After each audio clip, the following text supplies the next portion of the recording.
धनु राशि के जितने भी लोग इस वीडियो को देख रहे हैं, आप खुद फील करके देखना। अभी ऐसी सिचुएशन है कि काम बहुत ज़्यादा है, दिन और रात आपके पास काम है, ऑफिस ऑफिस में भी वर्कलोड बहुत ज़्यादा है, लेकिन उसके कंपैरिजन में जो पैसा मिलना चाहिए आपको, एक तो पैसा नहीं है। दूसरा, ये जो चतुर्थ भाव में जो शनिदेव विराजमान है, ये आपके जॉब से दे रहे हैं आपको डिससेटिस्फेक्शन। भले ही आप एक नौकरी पेशा हैं, गवर्नमेंट सर्विस में हैं, व्यापारी हैं, लेकिन आपके मन में संतुष्टि अभी नहीं हो सकती है। आपको ऐसा लगेगा कि मैं काम तो कर रहा हूँ, पर मुझे उतना पैसा नहीं मिल रहा जितना मैं डिज़र्व करता हूँ। ये क्यों हो रहा है? इसका सिंपल जो रीज़न है कि शनिदेव चतुर्थ भाव में बैठकर सुख के भाव को डिस्टर्ब करते हैं, नौकरी के भाव को देखकर मेहनत बहुत कराते हैं, और जब सुख के घर में दुःख का मेन प्लैनेट होगा शनि, तो वो सुखी नहीं होने देगा। घूमना-फिरना ये सब अभी थोड़ा कम हो गया होगा आपका। जो एक एन्जॉयमेंट होता है ना, पैसा लाइफ में है, लेकिन उस पैसे को कैसे यूज़ किया जाए, एन्जॉय कैसे किया जाए, ये अभी नहीं है। ये चीज़ आपकी लाइफ से मिसिंग है। दोस्तों, शनि की तो ये पोजीशन चलने वाली है अगले 1.5 साल। तो क्या अगले 1.5 साल आपको परेशान रहना है? नहीं। इस 1.5 साल में कुछ टाइम ऐसा है जो बहुत अच्छा आएगा, और कुछ टाइम ऐसा है जो खराब है। वो खराब समय आपको निकालना है, अच्छे समय से फिर टाइम अपने आप अच्छा आ जाएगा।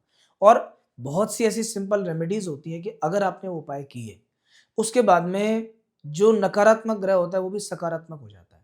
ऐसा कोई व्यक्ति नहीं है इस दुनिया में कि हम उसकी तारीफ़ करें और हमसे प्रसन्न नहीं हो, हमसे खुश नहीं हो, भले ही वो हमारा दुश्मन ही क्यों ना हो। ठीक इसी तरह से अपने हिंदू शास्त्र के अंदर सनातन धर्म में बहुत से मंत्र हैं, स्तुति हैं, उपाय हैं। जब वो उपाय किए जाते हैं, तो जो ग्रह हमारे बिल्कुल अगेंस्ट है, जो हमें नेगेटिव फल देने को तैयार है, वो भी हमसे प्रसन्न होकर पॉजिटिव फल देता है। लेकिन शनि के मामले में उपाय के साथ-साथ एक और चीज़ जो महत्वपूर्ण है, वो है कर्म। अगर कर्म अच्छा नहीं है, तो ये मान के चलना कि शनि का फल अच्छा कभी नहीं हो सकता है। ऐसा कोई भी व्यक्ति जिसके दैनिक जीवन में वो बहुत से झूठ बोलता है, पाप करता है, गलत तरीके से पैसा कमा रहा है, या इन सब से ऊपर है किसी की आत्मा दुखाना। किसी व्यक्ति को अगर बहुत पीड़ित कर दिया, परेशान कर दिया और उसके मुँह से बद्दुआ निकल गई आपके लिए, तो ये मान के चलना कि शनि कभी ठीक नहीं हो सकता, भले ही वो कितना ही अच्छा है। लेकिन अगर आप ऐसा नहीं करते हो और सिंपल उपाय भी कर लोगे शनि के, तो शनि जो लेने वाला ग्रह है, वो देता भी बहुत कुछ है। एक तरफ वो कई चीज़ें हर लेता है, आदमी को राजा को रंक बनाने की क्षमता रखता है, तो रंक को राजा बनाने की क्षमता भी रखता है। क्योंकि शनि क्या करता है, ये उधार नहीं रखता कभी किसी का। इसको बोलते हैं न्यायाधीश, ये न्याय करता है केवल। इधर आपने कर्म किया, उधर आपको फल मिला। तो मैं आपको बताऊँगा इस वीडियो के अंदर अभी आगे कि क्या उपाय करना चाहिए आपको, जिससे कि शनि का ये जो खराब इफ़ेक्ट है, क्योंकि शनि का ढैया है ये। इस ढैया के 2-3 रिजल्ट तो ऐसे हैं कि जो एकदम प्रैक्टिकल हैं, हर व्यक्ति के साथ होते हैं, और इस 2.5 साल के पीरियड में या तो मिल चुका है आपको या मिलने वाला है। आपको नज़र आ जाएगा। क्या फल है, मैं बताऊँगा। लेकिन पहले एक बार थोड़ा-सा इस कुंडली को समझ लेते हैं कि और क्या-क्या परेशानियाँ आपके साथ चल रही हैं, क्या समाधान हो सकता है उसका। देखिए, बहुत सिंपल है। धनु राशि बृहस्पति की राशि है। बृहस्पति की राशि के जो लोग होते हैं, बड़े सादगीपूर्ण जीवन जीना चाहते हैं, जियो और जीने दो। ये लोग सिंपल तरीके से अपना काम करते हैं, दूसरे को डिस्टर्ब नहीं करते, कोई इनको डिस्टर्ब नहीं करे। हाँ, ये ज़रूर है कि धनु राशि में थोड़ा ईगो रहता है, मान-सम्मान बहुत ज़्यादा चाहिए। अभी बृहस्पति आपके 7th हाउस में विराजमान है, मतलब मान-सम्मान में कोई कमी नहीं है। जहाँ पे आप काम करते हो, लोग आपका काम एप्रिशिएट करेंगे। धार्मिक स्थानों की यात्राएँ भी खूब हो रही होंगी आपकी। लेकिन मॉनेटरी बेनिफिट नहीं है, पैसा जो मिलना चाहिए बस एक वो नहीं मिल रहा। कोई बात नहीं, शुक्र का उपाय करोगे, पैसा मिलना स्टार्ट हो जाएगा। ये जो वीक है आपका, ये वीक में एक विशेष योग बना है जो धन से जुड़ा हुआ है, इसे बोलते हैं विपरीत राजयोग। विपरीत राजयोग क्या होता है कि जो खराब कंडीशंस में से भी एक अच्छी चीज़ निकाल के दे दे आपको। परिस्थितियाँ बेकार चल रही हैं, पर पता चला आपके साथ अच्छा हो रहा है। मंदी के मार्केट में भी आपने कुछ कमा लिया, सेम सिचुएशन। विपरीत राजयोग होता क्या है? ये बनता कैसे है? जब भी कभी 6th, 8th और 12th 6, 8, 12 इन हाउसेस के जो लॉर्ड हैं वो किसी दूसरे घर में चले जाएँ, मीन्स छठे घर का स्वामी 8th या 12th दोनों में से कहीं बैठ जाए, या 12th का 6th और 8th इनमें से कहीं बैठ जाए, या 8th का 6th और 12th इनमें से कहीं बैठ जाए, तो विपरीत राजयोग होता है। अभी आपकी कुंडली में ये छठा घर बिल्कुल खराब होता है, रोग, ऋण और शत्रु का है। इसका स्वामी बैठ गया 12वें घर में जाके, मतलब अगेन दूसरे खराब घर के अंदर, जो खर्च का घर है। बस यही विपरीत राजयोग आपकी कुंडली में बना हुआ है, और शुक्र को एक विशेष सामर्थ्य प्राप्त है कि शुक्र जब 12वें घर में चले जाता है, बहुत सी तरह के सुख सुविधाएं देता है, सामर्थ्य देता है और समृद्धि देता है। अभी आपके पास टाइम है 1 महीने का। इस 1 महीने में अगर आप कोई भी इन्वेस्टमेंट करके देख लो, शेयर मार्केट में कर लो, कहीं और पैसा लगा लो, शुक्रदेव की कृपा आप पे है, विपरीत राजयोग का फल आपको मिलेगा। वो इन्वेस्टमेंट खराब नहीं हो सकता। भले ही आपका टाइम कितना खराब है, लेकिन अभी का इन्वेस्टमेंट खराब नहीं हो सकता। बल्कि अगर आप इसे 1 महीने में कोशिश करोगे, कहीं न कहीं से पैसा आपको मिलेगा। चाहे कहीं से भी आए, किसी साधन से आए, पुराना पैसा आए, नया आप कमाओ, अचानक कहीं से मिल जाए, पर कुछ ना कुछ होगा। इस 1 महीने में आपको खास तौर पर मेहनत करनी है ताकि इसका फ़ायदा ज़्यादा से ज़्यादा मात्रा में आप ले सको। अब जो आपकी समस्या दूसरी मैंने बताई कि शनि ने बहुत सी चीज़ें बिगाड़ रखी हैं अभी। क्योंकि चतुर्थ भाव में बैठा हुआ शनि केवल आपके करियर को इफ़ेक्ट नहीं कर रहा है, ये आपके स्वास्थ्य को भी कर रहा है। आप धनु राशि के व्यक्ति हो, देख लेना आपका बहुत सारा टाइम वेस्ट होता है अभी। लग्न पे शनि की दृष्टि के कारण व्यक्ति आलसी हो जाता है, लेट उठना स्टार्ट करता है, एक रूटीन नहीं होता उसके पास में। वो काम करना चाहता है लेकिन काम कर नहीं पाता। थोड़ा-सा काम करेगा फिर मूड चेंज हो जाएगा, मूड स्विंग्स बहुत ज़्यादा होते हैं। तो अगर आप शनि को प्रसन्न करोगे तो एनर्जी आएगी, काम ज़्यादा होगा और एक पूरी प्लानिंग के साथ आप काम कर पाओगे और कहीं न कहीं नौकरी में मज़ा आएगा। तो देख लेते हैं कौन-सा ऐसा उपाय है, मैं बता देता हूँ आपको। देखिए, शनि जो है ये काले रंग की वस्तुओं का कारक है। जो निम्न वर्ग होता है, जो मेहनत करने वाला वर्ग है, ये उसका कारक है। अंधे लोगों का कारक है ये।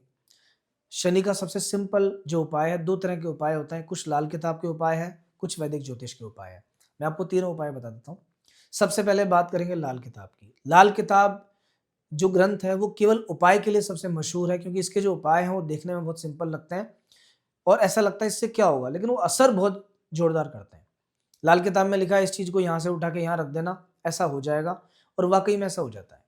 तो लाल किताब में लिखा है कि अगर कोई व्यक्ति शनि से बहुत परेशान है, बहुत ज़्यादा शनि ने परेशान कर रखा है, ढैया साढ़े साती कुछ भी उसे चल रहा है, तो कुछ नहीं करना। शनिवार के दिन 11 नारियल के गिट्ट लेकर ऊपर से थोड़ा काट कर उसमें आटा, काले तिल और थोड़ा-सा शक्कर ये भर देना और जब संध्या का टाइम होता है या अर्ली मॉर्निंग सुबह जब सूर्य निकलने वाला होता है, इन 2 में से किसी भी एक टाइम जाना, किसी अनजान जगह पे जाकर के जहाँ चींटियाँ हों आस-पास, उस नारियल के गिट्ट को 11 गिट्ट को 7 बार अपने सिर पर से उसारना है क्लॉकवाइज़ और वहाँ चींटियों के बिल के आस-पास दबा देना। ध्यान रखना कोई आपको टोके नहीं, कोई पूछे नहीं कि आप ये क्या कर रहे हैं। अगर टोक दिया तो फल खराब हो जाएगा उसका। उपाय करके देखना, बहुत जल्दी आपको ऐसा लगेगा जैसे अगले दिन से ही चेंजेस आ गए। मन में चेंज आ गया, शरीर में चेंज आ गया, सब कुछ ऐसा। ये था लाल किताब का उपाय। वैदिक ज्योतिष में लिखा है कि अगर कोई व्यक्ति दशरथ कृत शनि स्तोत्र का पाठ करता है, दशरथ कृत शनि स्तोत्र, ये बहुत छोटा सा स्तोत्र है, दशरथ जी ने लिखा था, लेकिन इस स्तोत्र की विशेष महिमा है। जैसे रुद्राष्टकम की विशेष महिमा है भगवान शिव के लिए, राधा जी के लिए राधा कृपा कटाक्ष की विशेष महिमा है, वैसे शनि के लिए दशरथ कृत शनि स्तोत्र की विशेष महिमा है। संध्या के समय दीपक जलाकर प्रतिदिन नियम से बिना एक भी दिन छोड़े इसका पाठ करना चालू कर दो। शनिदेव बहुत प्रसन्न होता है, जो परेशानियां चल रही थी सब मिटा देते हैं, साथ में हो सकता है बहुत कुछ अच्छा आपको देना स्टार्ट कर दें। तीसरा जो उपाय है, ये उपाय बहुत ही ऐसा मान लीजिए कि बहुत कम लोगों को पता है इसके बारे में। बरसाना के पास में एक जगह है कोकिलावन। कोकिलावन में जब शनिदेव बहुत परेशान थे तो उन्होंने कृष्ण भगवान की विशेष तपस्या की थी और प्रसन्न होकर के कृष्ण भगवान ने उनको दर्शन दिए और दर्शन देने के बाद में वो शनि का विशिष्ट स्थान बन गया। कोई भी व्यक्ति अगर उस कोकिला वन में जाकर उसकी 4 साढ़े 4 किलोमीटर की परिक्रमा नंगे पैर दे लेता है, तो मान के चलना कि उसी दिन से उसके अच्छे दिन स्टार्ट हो जाते हैं। उस क्योंकि धाम की महिमा विशेष होती है, धाम में किए गए पुण्य का फल अनंत गुना होता है। तो अगर आप वहाँ जा सकते हैं, वहाँ जाके परिक्रमा लगा सकते हैं, आप एक बार करके देखना। उसके बाद खुद बताना क्या रिजल्ट है, कैसा आपको फील हो और क्या आपके साथ हो रहा है। तो दोस्तों, ये था ओवरऑल आपके बारे में। चलते-चलते इस वीक के बारे में थोड़ी-सी बात कर लेते हैं कि दिन कैसे चल रहे हैं आपके अभी। तो देखो, वीक की शुरुआत 15 और 16 तारीख से दिन बहुत अच्छा है। प्रॉफिट का दिन है, इनकम कहीं से होगी। जिन लोगों से झगड़ा है, झगड़ा सुलझ जाएगा आपका। कहीं न कहीं नए मित्रों से मुलाकात होगी आपकी। कुछ यूनिक काम आप करोगे, कुछ इनोवेटिव काम आप करोगे। अगर आपका काम कहीं बाहर से, विदेश से लिंक करता है तो वहाँ से कुछ अच्छा प्रॉफिट आपको मिल सकता है। 17, 18, 19 में बहुत खराब दिन है। मन परेशान रहेगा, शरीर साथ नहीं देगा, टेंशन, स्ट्रेस रहेगा। कोई निर्णय मत लेना वरना उसका रिजल्ट उल्टा मिलेगा आपको, अच्छा नहीं मिलेगा। 20 और 21 ये 2 दिन एवरेज है, ठीक-ठीक है। पर चूंकि अमावस का दिन है, कोई भी नया काम शुरू नहीं करना होता है। इस दिन अगर कोई काम कर दिया उसका रिजल्ट खराब होना ही होना है, ये तय है। तो दोस्तों, इसी तरह से हम आपके लिए वार्षिक राशिफल और आगे के सजेशंस भी लेके आएंगे, लेकिन उसके लिए आपको हमारा चैनल एक बार पहले सब्सक्राइब करना पड़ेगा। तो अगले वीक फिर मिलेंगे नए राशिफल के साथ, तब तक जय श्री राम।